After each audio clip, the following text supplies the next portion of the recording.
Hello friends, आज मेरा मीठा खाने का दिल कर रहा था तो मैंने सोचा क्यों ना हलवा बनाया जाए। घर में सूजी भी पड़ी हुई थी तो मैंने बस हाफ कप घी 1 कप सूजी डाल के उसको अच्छे से भून लिया। फिर मैंने दूसरी तरफ दूध का मिक्सचर बनाया। इसमें थोड़ा सा मैंने फूड कलर ऐड किया। अगर आप चाहें तो फूड कलर अवॉइड भी कर सकते हैं, मगर मुझे हलवा थोड़ा सा ऑरेंज कलर में पसंद है, तभी मैंने फूड कलर ऐड कर दिया था। इसके बाद ये मिक्सचर मैंने डाल दिया सूजी में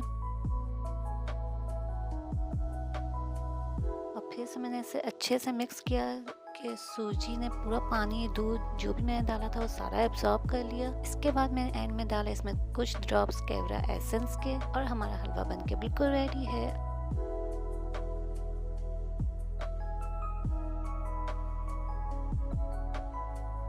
अगर आपको ये रेसिपी डिटेल में देखनी हो तो आप मेरे चैनल पे विजिट कर सकते हैं। तब तक के लिए अल्लाह हाफिज़।